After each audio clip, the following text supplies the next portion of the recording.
साथियों, मैं RS. Gautam advocate Delhi से आज बहुजन पैगाम यूट्यूब चैनल पर जो देश भर से कुछ नई नई घटनाएं आ रही हैं उन पर प्रकाश डालने की कोशिश करूंगा। आप लोगों से निवेदन है कि बहुजन पैगाम देश में बहुजनों की आवाज़ को बुलंद कर रहा है और जहां से, जिस राज्य से, जिस जनपद से जो घटनाएं होती हैं, अत्याचार होते हैं, उन पर एट्रोसिटीज होती हैं, उनको हाईलाइट भी करता है, उनको न्याय दिलाने की पूरी कोशिश कर रहा है। साथियों, इसी संदर्भ में मेरा आप लोगों से कहना है कि चैनल को सब्सक्राइब करें, लाइक करें और शेयर करें, जिसकी वजह से ये इस चैनल के माध्यम से जो बहुजनों की आवाज़ उठाई जा रही है वो बुलंद होती रहे, कभी बंद ना हो। अब मैं मुख्य बात पर आता हूँ। साथियों, कर्नाटका से एक मिस्टर प्रेमनाथ यादव, उन्होंने कल फ़ोन भी किया, वीडियो भी भेजा। वहाँ पर एक डिस्ट्रिक्ट है रामचौर डिस्ट्रिक्ट कर्नाटका। वहाँ पर एक ऐसी घटना हुई है जो कि सबको ताज्जुब की बात तो है, हिला देने वाली घटना है। वहाँ पर 26 जनवरी को जहाँ गणतंत्र दिवस मनाया जाता है, तो वहाँ पर भी गणतंत्र दिवस मनाने की पूरी तैयारियां हो चुकी थी। होस्टिंग के लिए एक वहाँ पर डिस्ट्रिक्ट एंड सेशन जज हैं, मुख्य अतिथि के रूप में उनको आमंत्रित किया गया। जज साहबान ने यह कहकर के मना कर दिया कि मैं तब तक फ्लैग होस्टिंग नहीं करूँगा जब तक कि वहाँ से डॉक्टर अंबेडकर की फ़ोटो को नहीं हटा लिया जाता। साथियों, यह सुन करके वहाँ के लोगों में बहुत बड़ा उबाल आ गया, रोष आ गया, लोग सड़कों पर उतर आए और वहाँ की बार एसोसिएशन है, मुख्य रूप से जो हमारे वकील साहिबान हैं, पूरी मेहनत से, पूरी तबीयत से लगे हुए हैं कि ये तो एक जज को नहीं कहना चाहिए था, बीइंग ए जज, उसकी कैसे हिम्मत पड़ी इस तरह का स्टेटमेंट देने की। और उसने 26 जनवरी जो गणतंत्र दिवस है, पूरे देश का गौरव का दिन है, उसका तो अपमान किया ही है, साथ साथ उस महान भाव का, वो महामानव जिसने इस देश को संविधान दिया, जिसके तहत ये देश पिछले 26 जनवरी 1950 से लेकर चलता चला आ रहा है, उसका भी अपमान करने की एक ऐसे व्यक्ति ने जुर्रत की जो डिस्ट्रिक्ट एंड सेशन जज है। किस तरह से इनके अंदर, इनके दिमागों के अंदर मनुवाद की छाया झलक रही है, बड़वाद इनके अंदर समाया हुआ है। तो इस तरह से ये लोग उसी बड़वादी मनुवादी व्यवस्था के आज भी शिकार हो रहे हैं, जिसकी वजह से वो निकल नहीं पा रही है। ऐसे लोग कभी भी समाज को निष्पक्ष न्याय नहीं दे सकते।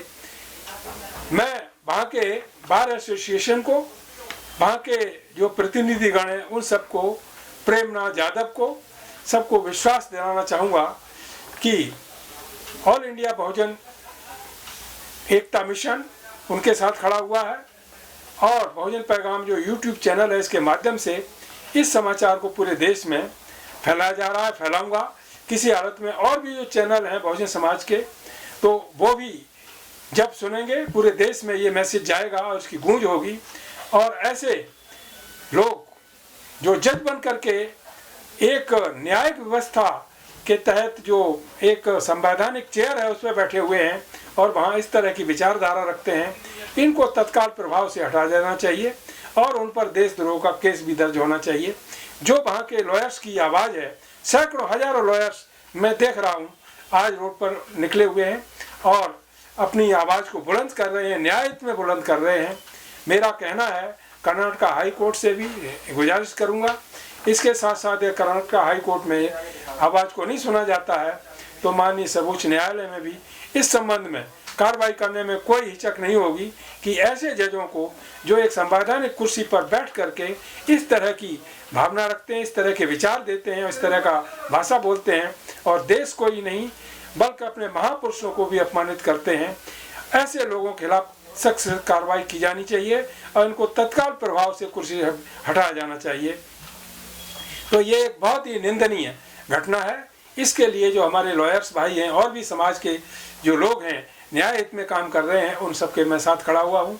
और मैं ही अकेला नहीं, दिल्ली से, यूपी से, हर स्टेट के जो लॉयर्स हैं वो उनके साथ हैं पूरा देश के लॉयर्स उनके साथ हैं, क्योंकि लॉयर्स तो अपने लिए नहीं लड़ते, लॉयर्स लड़ते हैं दूसरों के लिए, लॉयर्स लड़ते हैं न्याय दिलाने के लिए, अन्याय के विरुद्ध लॉयर्स लड़ते हैं और यही उनकी कुर्बानी होती है।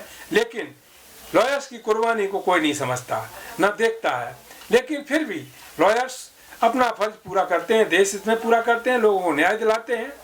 काश इस देश में ऐसी जागृति आ जाए कि लोगों के समझ में आ जाए कि जो न्याय मिलता है उसमें 50% लॉयर्स की भूमिका रहती है, 50% जजों की रहती है। तो ये भावना साथ में आ जानी चाहिए। तो मैं समझता हूँ लॉयर्स का भी रंग रुतबा और उनका साहस मनोबल बढ़ेगा और लोगों को न्याय दिलाने में वो बड़ी तेज़ी से आगे बढ़ेंगे। मैं समझता हूँ इस मेरी अपील का देश के लोगों पर बहुत अच्छा असर पड़ेगा और लोग न्याय पाने के लिए जो लॉयर्स के पास आते हैं, लॉयर जी जान लगा देते हैं उनको न्याय दिलाने के लिए, लेकिन फिर भी यदि जज उस प्रवृत्ति का बैठा हुआ है तो न्याय नहीं मिलता। उदाहरण आपके सामने है, आज से 1998 की घटना है, बिहार में महादेवपुर ये गांव है, वहाँ पर 58 शोषित समाज के जो दलित समाज के लोग कहे जाते हैं उनकी हत्या कर दी गई थी। डिस्ट्रिक्ट कोर्ट ने उनको फांसी की सजा दी गई, बहुतों को आजीवन कारावास दिया, लेकिन वहाँ पर एक मिस्टर सिन्हा थे जज पटना हाई कोर्ट में, उनको सबको बरी कर दिया। ऐसे जजों की मानसिकता कैसे बदलेगी? लोगों का मानना है, हम भी इस बात को महसूस करते हैं कि जिला अदालतों तक तो सबको, जितने देशवासी हैं सबको समान रूप से न्याय मिलता है, क्योंकि वहाँ पर सभी वर्गों के, सभी जातियों के जज होते हैं और वकील भी होते हैं। लेकिन हायर जुडिशरी में, हाई कोर्ट में आते आते सुप्रीम कोर्ट पहुँचते पहुँचते छटनी हो जाती है, वहाँ पर वर्ग विशेष के जज होते हैं और वर्ग विशेष के ही वकील होते हैं। तो अन्य वर्ग जो 85% 90% रह गए, उनका क्या होगा? उनको न्याय कहाँ से मिलेगा? इस दिशा में सबको सोचने की जरूरत है। ऐसा क्यों हो रहा है? केवल एक ही है, कोलोजियम, जिसके माध्यम से हाई कोर्ट और सुप्रीम कोर्ट में जजों की भर्ती होती है और वो सक्षम लोग, चाहे वकील हों चाहे जज हों, नीचे से आने वाले, जिनके अंदर योग्यता होती है, देश को, देश के लोगों को निष्पक्ष रूप से न्याय देने की क्षमता रखते हैं, उनको मौका नहीं मिलता। इस तरह से न्यायपालिका स्ट्रॉन्ग नहीं बन पाती, जबकि भारत का संविधान न्यायपालिका को सारी लिबर्टी देता है, इनहेरेंट जुरिडिक्शन दिया हुआ है। लेकिन जब इस तरह से जो हायर जुडिशरी है उसमें जातिवाद, वर्णवाद फैल जाएगा तो किस तरह से लोगों को न्याय मिलेगा? लोग कहाँ जाएंगे? ये it is the important question for the people of the nation. इस पर विचार करना चाहिए और हमारी कोलोजियम के जो माननीय न्यायाधीशगण हैं सुप्रीम कोर्ट के, उनको भी सोचना चाहिए कि ऐसी क्या जिद है कि वो कोलोजियम के माध्यम से ही सुप्रीम कोर्ट हाई कोर्ट में जज बनाएंगे। अरे मेरिट के आधार पे क्यों नहीं बनाते भाई? उनका कंपटीशन होना चाहिए, IAS की तरह से होना चाहिए, IPS PS की तरह से होना चाहिए। कंपटीशन संवैधानिक तरीके से उनका इंटरव्यू होना चाहिए, नियुक्तियाँ होनी चाहिए और इंटरव्यू में भी 5 अधिकारी होने चाहिए, एक SC का, एक ST का, एक OBC का, एक माइनॉरिटी का, एक सवर्ण का। ये नहीं कि सारे एक ही कम्युनिटी के इंटरव्यू लेने वाले बैठा दिए और किसी को 500 में से वो 450 नंबर देते हैं, किसी को 500 में से 150 नंबर देते हैं, 100 नंबर देते हैं, तो वहाँ पर भी पक्षपात होता है। तो इंटरव्यू की व्यवस्था पहले तो खत्म होनी चाहिए, रिटन के आधार पर जो मेरिट बनती है उसके अनुसार सिलेक्शन होना चाहिए। यदि रखना ही है तो 50 या 100 नंबर से ज़्यादा का इंटरव्यू नहीं होना चाहिए किसी भी परीक्षा में, जिसकी वजह से ये पक्षपात को रोका जा सके और सबको समान रूप से न्याय मिल सके। मैं न्याय की बात करता हूँ, अन्याय को खत्म करने की बात करता हूँ। इस पर किसी को बुरा लगता है तो लग जाए, लेकिन न्याय की बात शुरू से की है, मैं करता रहूँगा और उस पर लोगों को चलाने की कोशिश भी करूँगा। मैं किसी के खिलाफ नहीं बोलता, किसी का पक्ष नहीं करता। जो भारत का संविधान कहता है, जो हमारे देश की न्याय व्यवस्था है, उस पर चलते हुए वो बात कहता हूँ। इसका लोगों को सम्मान करना चाहिए और लोगों को उसके सम्मान के साथ साथ उसको फेस करने के लिए आगे भी आना चाहिए, क्योंकि एक व्यक्ति ही सब कुछ नहीं कर सकता। ये जो कर्नाटक की घटना है वो जातिवाद पर, वर्णवाद पर आधारित है और एक जज विशेष जो जिला एवं सत्र न्यायाधीश है डिस्ट्रिक्ट रायचौर का, उसने इस तरह का वक्तव्य दिया है कि जब तक डॉक्टर अम्बेडकर की फोटो वहाँ से नहीं हटाई जाएगी 26 जनवरी को फ्लैग होस्टिंग नहीं करेगा। ऐसे लोगों को ऐसा सबक मिलना चाहिए कि किसी दूसरे पूरे देश के अंदर किसी दूसरे न्यायाधीश की ऐसी जरूरत ना हो सके जो इस तरह की भाषा बोले और दोबारा इस तरह की घटना सामने आए, जिससे पूरा देश क्षुब्ध है, बहुत गलत महसूस कर रहा है और ये गलत काम हुआ है। इस तरह काम नहीं होना चाहिए। साथियों, इसी संदर्भ में अभी कल रात को एक फ़ोन आया डिस्ट्रिक्ट लखीमपुर उत्तर प्रदेश से। एक सबूकाश का व्यक्ति है, उसकी 3 एकड़ ज़मीन है, उसकी ज़मीन है, उसके नाम फर्द है, सब कुछ है। जिला अदालत से वो जीत गया है, इलाहाबाद हाई कोर्ट से जीत गया है, उसके बावजूद भी वहाँ का जिला प्रशासन है वो उसकी मदद नहीं कर पा रहा है और उसकी ज़मीन पर जो दबंग लोग कब्जा किए हुए हैं वो अभी तक उसको कब्जा नहीं दिला पाया है। उसका नाम राम सागर गौतम है, जो कंप्लेनेंट है, जो सफरर है, और उसकी ज़मीन पर कब्जा अभी तक चला आ रहा है। क्या कर रही है योगी सरकार? क्या कर रही है? सबका विकास, सबका साथ है। किसका विकास हो रहा है, किसका साथ हो रहा है?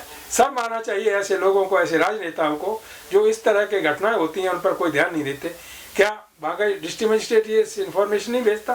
डीएम को इनहेरेंट पावर होती है पूरे जिले में शासन व्यवस्था को कायम करने के लिए, बगैर किसी पक्षपात के।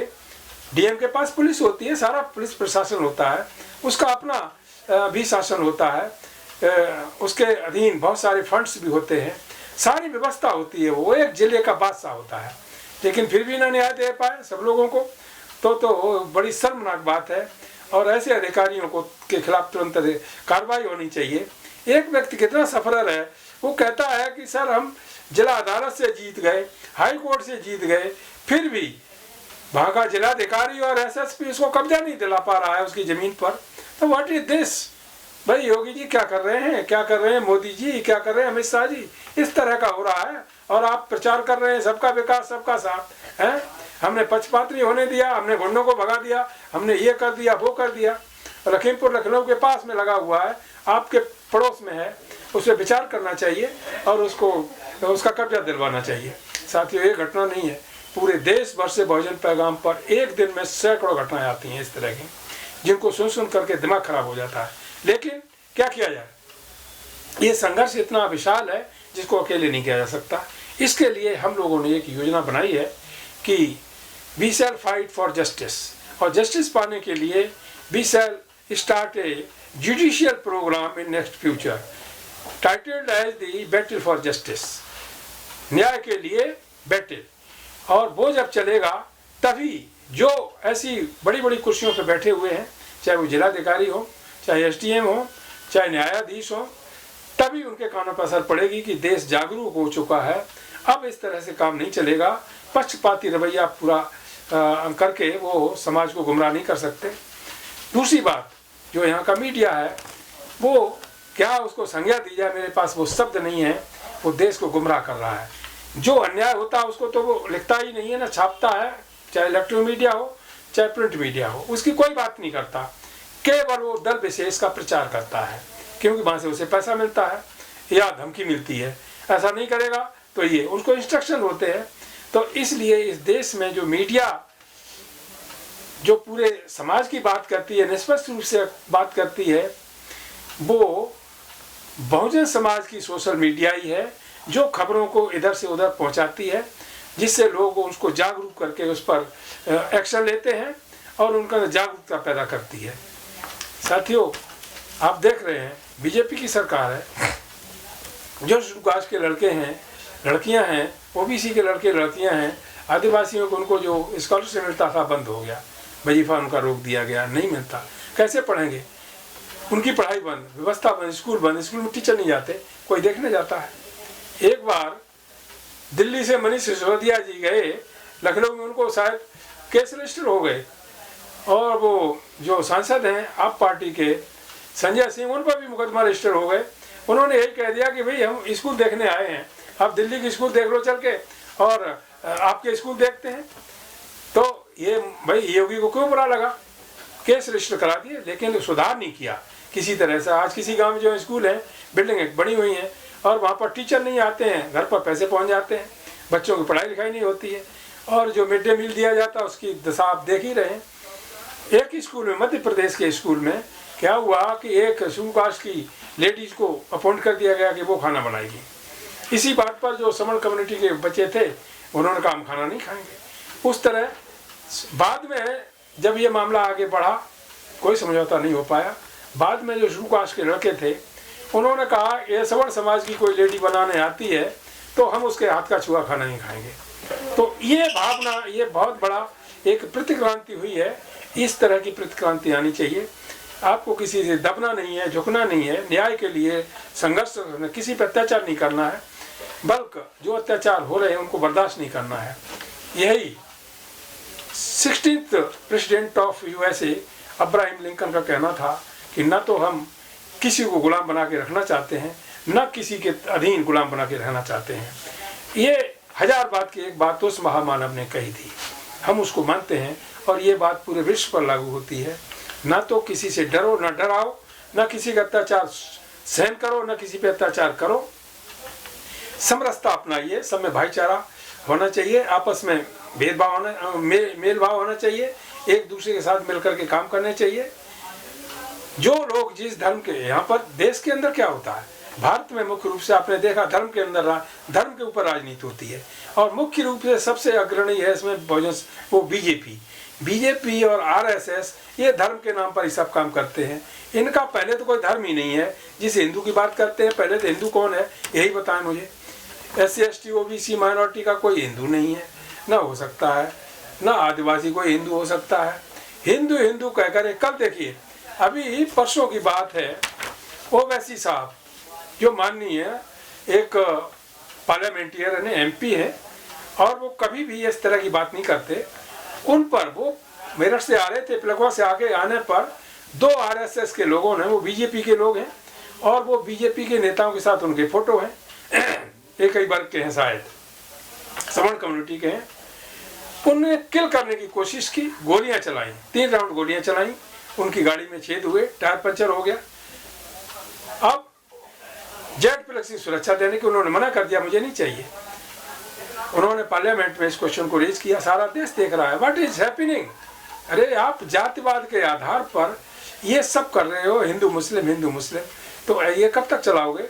ये तो देश को खोखला करने वाली बात है, देश को कमजोर बनाया जा रहा है इस तरीके से। और इसमें किसी भी देश को चलाने के लिए 4 स्तंभ होते हैं, शासन, प्रशासन, न्यायपालिका और मीडिया। मीडिया भी की हुई है, मीडिया से कोई उम्मीद नहीं कर सकते। जो सोशल मीडिया पर मैसेज जा रहे हैं वही सही है और उन्हीं को, उनमें भी कुछ गलत है, सब नहीं है। कुछ लोग अपनी रोटियां सेक रहे हैं, केवल हमारा वो क्या नाम चैनल है, वो किसी तरह से इसमें बहुत सारे व्यूज आ जाएं, वो आ जाए, कुछ पैसा आने लगे। लेकिन बहुजन पैगाम जो है इस तरह काम नहीं करता। बहुजन पैगाम तो वो काम करता है जो कोई भी नहीं करता, सच बात को लोगों को पहुंचाना, सच बात के लोगों को जागरूक करना, एजुकेशन की तरफ उनको मोड़ना और जहां अन्याय होता है उसका मुकाबला करने के लिए उनको तैयार करना। किसी को ना बहलाना, ना फुसलाना, ना किसी को डराना, ना धमकाना, ना किसी के विपक्ष में विरोध में बोलना, अपनी बात को कहना, न्यायप्रिय बात को बोलना, संविधान के तहत बोलना। इस तरह से ये कार्यक्रम चल रहा है। तो इसको ध्यान में रखते हुए मैं जो कर्नाटक के रायपुर जिले के अधिवक्तागण हैं और उनका जो बार एसोसिएशन है उनका साथ देता हूँ, उनके साथ हूँ। दिल्ली से पूरा समर्थन मिलेगा, अन्य स्टेटों से भी पूरा समर्थन मिलेगा और मैं चाहता हूँ कि उनकी जीत होनी चाहिए। उनकी जीत नहीं, अन्याय के खिलाफ न्याय की जीत होनी चाहिए। वो तो न्याय के लिए लड़ रहे हैं और वहाँ एक जज विशेष जो जिला सत्र न्यायाधीश है उसको पनिशमेंट मिलना चाहिए, दंडित किया जाना चाहिए और उसको तत्काल प्रभाव से वहाँ से हटा देना चाहिए। साथियों, बातें तो बहुत हैं, बहुत सारी कंप्लेंट्स आती हैं, बहुत सारे अत्याचारों के बारे में, जघन्य अत्याचार होते हैं लोगों के ऊपर, कोई सुनने वाला नहीं है। मीडिया वहाँ जाता नहीं है, गाँव में मीडिया जाता नहीं, कहीं नहीं जाता। बस ये जो चिकना चुपड़ा मीडिया है, गोदी मीडिया, जिसे मोदी मीडिया कहते हैं, ये केवल मोदी जी का, योगी जी का, अमित शाह का प्रचार करने वाला मीडिया है। प्रिंट मीडिया है, उन्हीं खबरें छापता है। देश दुनिया से उन्हें कोई मतलब नहीं है। मेरा कहना आप लोगों से यही है कि जो लोग मेरी आवाज़ सुन रहे हैं, जहाँ तक मेरी आवाज़ सुनते हैं, सत्य के लिए, अहिंसा के लिए, आपसी भाईचारे के लिए, आपस में समरसता बनाने के लिए, समता के लिए, समानता के लिए आप आगे आइए, अन्याय के विरुद्ध जंग का ऐलान कीजिए। हम न्यायप्रिय लोग हैं, हम न्याय चाहते हैं। हम अन्याय को कब तक बर्दाश्त करेंगे? सदियों से अन्याय होता रहा हमारे ऊपर, लेकिन अब वक्त आ गया है, अब तो जागो और अन्याय के विरुद्ध न्याय के लिए एकजुट हो जाइए। अन्याय करने वाले ज़्यादा दिन तक नहीं टिकेंगे और अपना कहीं ना कहीं दूसरा रास्ता बना लेंगे। इसलिए जो यहाँ पर जो व्यवस्था चल रही है, वर्णवादी व्यवस्था, मनवादी व्यवस्था, यही जड़ है अन्याय की। इससे ना SC/ST वालों को कुछ मिल रहा है, न OBC वालों को कुछ मिल रहा है, न कभी मिला है, न मिलेगा। जो आदिवासी समाज के लोग हैं उनकी ज़मीनों पर कब्जे किए जा रहे हैं, सरकारी ज़मीनें पूंजीपतियों को दी जा रही हैं, वहाँ से कोयला खनिज पदार्थ निकलते हैं, कहीं कुछ निकलता है, उनको बर्बाद किया जा रहा है, उनकी भी रक्षा करनी है। तो ऐसी दशा में सरकारों को भी सोचना चाहिए, चाहे किसी की भी सरकार बने, समता का भाव रखते हुए वो काम करे। आपने क्या किया? देश में निजीकरण कर दिया, लोगों का आरक्षण खत्म हो गया, ना OBC को मिलेगा बच्चों को, ना SC/ST को मिलेगा, किसी को भी नहीं मिलेगा, क्योंकि वो चंद हाथों में चला गया और वहाँ पर उन्हीं के लोग राज करेंगे। देश की 80% से पूंजी आज चंद लोगों के हाथ में कैद होकर के रह गई है। और जो SC/ST OBC समाज के लोग हैं, माइनॉरिटी समाज के लोग हैं, आदिवासी हैं, उनके हाथ में क्या रह गया? मजदूरी करते हैं, किसी तरह अपना गुजारा करते हैं, मेहनत करते हैं, किसी तरीके से मेहनत का श्लोक है। इस संबंध में बहुत सारे लोग अच्छा कहते हैं। दिलीप मंडल साहब हैं, उनके विचार सुनिए, पूरा समाज सुनता है, अप्रिशिएट करता है। लक्ष्मण यादव जी आते हैं, नीरज पटेल आते हैं, अच्छा, शंभू कुमार सिंह जी अच्छा लोगों को रोज क्या नाम आगाह करते हैं, राज अम्बेडकर जी बोलते हैं, भंते सुमित्र रत्न भी बोलते हैं, तो अच्छा बोलते हैं। लोगों को उनका अनुसरण करना चाहिए, लेकिन हमारे राजनेताओं पे कोई फर्क नहीं पड़ता। जो समाज सेवा करता है, अरविंद कौर साहब बहुत अच्छा विचार देते हैं, लोगों को सुनना चाहिए। एक हमारे साथी और हैं, ओम नारायण साहब, वो बहुत अच्छा बोलते हैं, लोगों के हित की बात करते हैं, लेकिन राजनेताओं पे कोई फर्क नहीं पड़ता। राजनेताओं के पास क्योंकि पैसा, अनाप शनाप पैसा उनके पास है, वो किसी भी समाज सेवी की या समाज के बुद्धिजीवी की, विचारक की, चिंतक की कोई वैल्यू नहीं समझते। इसलिए वो अपने हिसाब से अपनी पार्टी का काम, अपनी सरकार का काम करते हैं, जो कि देश के लिए घातक हो जाती है। आपने देखा कि पिछले 7-8 सालों में, 8 साल तो पूरे नहीं हुए, होने वाले हैं, एक समाचार आया नवभारत टाइम्स में कि मोदी जी ने अपनी यात्राओं पर और होर्डिंग लगाने पर, पब्लिसिटी पर देश का 66 अरब रुपए खर्च किया। कमाल की बात है, ऐसा देशभक्त तो पूरे विश्व में नहीं होगा जैसा हमारे देश में पैदा हुआ। सब चीज का निजीकरण कर दिया, तो कहां पर देश जा रहा है और हम लोग तमाशा देख रहे हैं। इसलिए भाइयों, आप लोगों से मेरी गुजारिश है, डरने की जरूरत नहीं है, न्याय के लिए आगे आना होगा, नहीं तो कल, क्योंकि आगे आने वाली पीढ़ियां आपको कोसेंगी। क्योंकि एक डॉक्टर अम्बेडकर ने तो आपको संविधान दिया, न्याय दिया, आरक्षण दिया, बराबरी का, समता का, समानता का अधिकार दिया, और आप इतने स्वार्थी हो गए कि सब कुछ लुटा दिया, लुट रहा है आपके सामने, आप कुछ भी नहीं कर पा रहे हैं। आप उस पार्टी की गुलामी करते हैं जो पार्टी आपको टिकट दे देती है, वहां पर आपकी वॉइस बंद हो जाती है। अभी केंद्र सरकार ने 27 OBC के मंत्री बना दिए, कौन कौन के कोई नाम भी नहीं जानता। उनको पेंशन मिलेगी, कार्यकाल 5 साल का पूरा हो जाएगा, गाड़ी मिल रही है, बंगला मिल रहा है, आराम से मौज। बाकी लोगों को क्या होगा? इसी तरह से विधानसभा में सब कुछ हो रहा है। तो कहने का मतलब ये है, अब इन लोगों को बिल्कुल नेकेट करने के लिए समाज के लोगों को, बुद्धिजीवियों को, युवाओं को, लड़कों को, लड़कियों को आगे आना होगा। तभी जा करके आप संविधान को बचा पाएंगे, देश को बचा पाएंगे, और अपनी गौरव गरिमा को बचा पाएंगे, और देश की समृद्धि को बचा पाएंगे। नहीं तो आज के समय में इन्हें लुटेरा ही कहा जाएगा, जो देश को लूट करके बर्बाद करके चले जाएंगे। क्या कहते हैं मोदी जी, हम तो अपना बैग उठाएंगे, यहाँ से चले जाएंगे। अरे बैग उठा के आप चले जाओगे, देश को तो बर्बाद करके चले जाओगे, उसका जिम्मेदार कौन होगा? तो ये सब बातें सोचने की बात है। हम किसी की आलोचना नहीं करते। सच बात कहने में यदि किसी की आलोचना होती है तो उसकी कोई परवाह नहीं करते। सच बात के लिए कुछ भी हो करना चाहिए। तो सत्य की लड़ाई है और उस पर आगे बढ़ना चाहिए। और जो भी घटनाएं आज देश में हो रही हैं, उनका डट करके, जो सफरा लोग हैं वो तो मुकाबला कर ही रहे हैं बेचारे, लेकिन जो हमारा समाज है यानी वकीलों का समाज है उसको आगे आना चाहिए, उनकी मदद करनी चाहिए। मुझे खुशी है कि डिस्ट्रिक्ट रायचौर कर्नाटका के जो अधिवक्तागण हैं, हमारे एडवोकेट साथी हैं, उन्होंने आवाज़ बुलंद की है। ये उनकी आवाज़ पूरे देश में बहुजन पैगाम के माध्यम से हम पहुंचाने की कोशिश करेंगे। इन्हीं शब्दों के साथ मैं अपनी बात समाप्त करता हूं। जय भीम, जय भारत, जय संविधान, नमो बुद्धाय।